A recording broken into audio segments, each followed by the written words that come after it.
আজকের দিনটি ছিল শুক্রবার আর ঘুম থেকে উঠেছি অনেকটা দেরি করে, প্রায় 10টা বেজে গিয়েছে। তো যেহেতু আজকে স্কুল নেই তাই ভাবলাম একটু দেরি করে ঘুম থেকে উঠি, আর ঘুম থেকে উঠে সোজা রান্নাঘরে চলে আসছি। গুড মর্নিং, কি অবস্থা তোমাদের সবার? আশা করি সবাই ভালো আছো, সুস্থ আছো। আমরা আলহামদুলিল্লাহ ভালোই আছি। তো এদিকে হচ্ছে তো দেখো পুঁই শাক কাটতেছি, আর পুঁই শাক গুলা হচ্ছে আমার আম্মু নিয়ে আসছিল। আর এই পুঁই শাক হচ্ছে আমাদের গাছের, তো আমার আম্মু আসছিল বেড়াইতে, ওই সময় নিয়ে আসছে। তো ভাবতেছি যে সকালবেলা যেহেতু এখন প্রায় 10টা বেজে গেছে, আর একদম দুপুরের জন্য একবারে রান্না করে ফেলবো। তো কার কার পুঁইশাক খেতে ভালো লাগে অবশ্যই কমেন্ট করে জানাতে পারেন। তো এদিকে হচ্ছে আমার কাটাকুটি শেষ, আর আমি হচ্ছে জালটাও ধরিয়ে নিয়েছি, আর এই তো রান্নাও চাপিয়ে দিয়েছি। তো আগে হচ্ছে তরকারি রান্না করব, তারপরে রান্না করব হচ্ছে পুঁই শাক।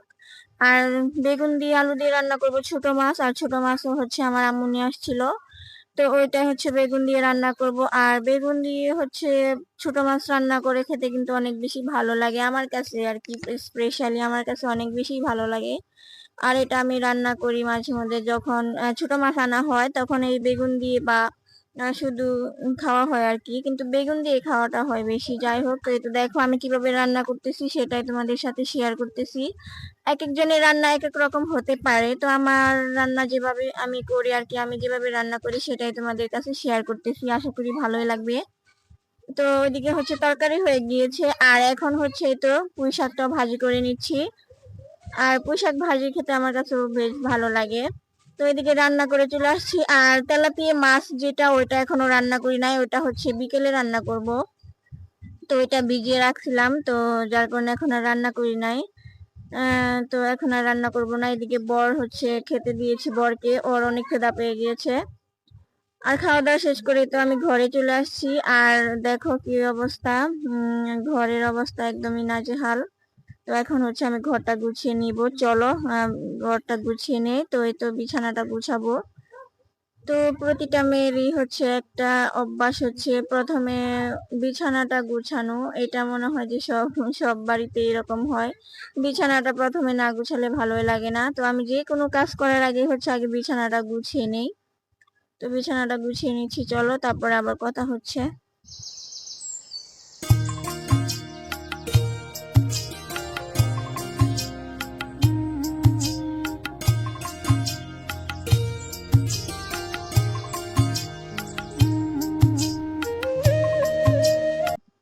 আর এদিকে বিছানাটা গুছিয়ে ঘরটা ঝাড়ু দিয়ে নিয়েছি, আর এখন ঘরটা আমি ভালো করে মুছে নিচ্ছি। আর ঘর না মুছলে আরো ভালো লাগে না, একদম বালিতে হয় কি একদম কেমন জানি হয়, পায়ে পাড়া লাগলে কিচকিচ করে। তো ঘরটা আমি মুছে নিচ্ছি। আর এদিকে বিকেল বেলা আসছি বাজারে একটু কেনাকাটা করার জন্য। তো এইদিকে হচ্ছে চলে আসছি গ্রোসারি আইটেমের দোকানে। তো এখানে হচ্ছে মানে এই দোকানে হয় কি সব পাওয়া যায়, অনেক আছে না যে ফলের দোকান আলাদা থাকে, ওই রকম না আর কি। এখানে ফল তারপরে এইসব আইটেম আর কি একসাথে বিক্রি করা হয়। তো এদিকে আমার বর হচ্ছে আম বেছে নিচ্ছিল আর কি, আম কিনবে, আর এদিকে আমি মানে দেখতেছিলাম কি নেব। তো এই নুডলসটা হচ্ছে নিয়েছিলাম, মানে আরো অনেক কিছু নিয়েছি। তো এগুলো তোমাদের সাথে বাড়িতে শেয়ার করব। তো আমাদের আস্তে আস্তে হয়েছে কি, রাস্তায় এত পরিমাণ বৃষ্টি হয়েছে যে আমরা একদম সবকিছু ভিজে গিয়েছিল, তো যার কারণে আর পুরা ভিডিওটা করা হয়নি। তো এখন কিন্তু আমি বাড়িতে চলে আসছি, আর এসে হচ্ছে একদম ভেজা কাপড় চেঞ্জ করে তারপরে তো বাজারটা হচ্ছে গুছিয়ে নিচ্ছি। তো এদিকে দেখেন সয়া সস, তারপরে হচ্ছে ম্যাগি মশলা, আম, আর হচ্ছে নুডলস, তারপরে চানাচুর, এগুলা নিয়ে আসছি। তো বাচ্চারা হচ্ছে আবার চানাচুরটা অনেক বেশি পছন্দ করে, যার কারণে আনা। আর আমি হচ্ছে আমার এই যে কাপড় বানাবো বাড়িতে পরার জন্য আর কি। তো যার কারণে গজ কাপড় নিয়েছি 2 সেট আর কি। আর সবসময় হয় কি যে ওইগুলা পরা হয়, তো ভাবলাম যে অনেক দিন হয়ে গেছে গজ কাপড় পরা হয় না, তো যার কারণে আমি আবার গজ কাপড় নিয়ে আসছি। তো যেহেতু মেশিন আমারই আছে আর আমি বাড়িতে বানাবো, সাথে হচ্ছে লেস নিয়েছি, একটা কালো আর একটা সাদা। কালোটা হচ্ছে কালো জামাতে লাগাবো, আর সাদাটা হচ্ছে ওই গোলাপি জামা ওইটাতে লাগাবো আর কি। আর এদিকে এখন আমি আম খাচ্ছি বসে বসে। তো ছোটবেলার কথা মনে পড়ে গেছে, আগে এভাবে হচ্ছে আম খেতাম। তো ছোটবেলাটা কে কে মিস করেন অবশ্যই জানাবেন। আর একদিকে আমও খাচ্ছি, আর বাহিরে হচ্ছে এখনো পর্যন্ত হচ্ছে বৃষ্টি হয়ে যাচ্ছে, এত পরিমাণ বৃষ্টি হয়েছে কি আর বলবো। আসার সময় না একদম ভিজে গিয়েছি দুজনে, তারপরে যে মানে চালক ছিল উনিও হচ্ছে ভিজে গিয়েছিল এরকম। মানে রাস্তার মাঝখানে এসে বৃষ্টি নেমে পড়ছে, তখন আর কোথাও যাওয়ার আর কি ছিল না। যেহেতু এটা মেইন রোড ছিল, আশেপাশে এরকম ছিল না যে দাঁড়াবো, তো ভিজে ভিজে চলে আসছি। তো দেখো কত সুন্দর বৃষ্টি হচ্ছে। তো বৃষ্টির দিনে বৃষ্টি ভালোই লাগে, তবে রাতের বৃষ্টি যেটা ওটা আমার কাছে বেশি ভালো লাগে, কারণ রাতে এসে আবার রাতে চলে যায়। দিনের বেলা হয় কি একটু কাদা থাকে না, ওরকম রোদ টোদ উঠে ভালোই লাগে। কিন্তু দিনের বেলা যদি সারাদিন এরকম ট্যাপ ট্যাপ বৃষ্টি পড়তে থাকে না, আমার কাছে কেন জানি একদমই ভালো লাগে না। তো তোমাদের কাছে কেমন লাগে অবশ্যই জানাতে পারো আমাকে।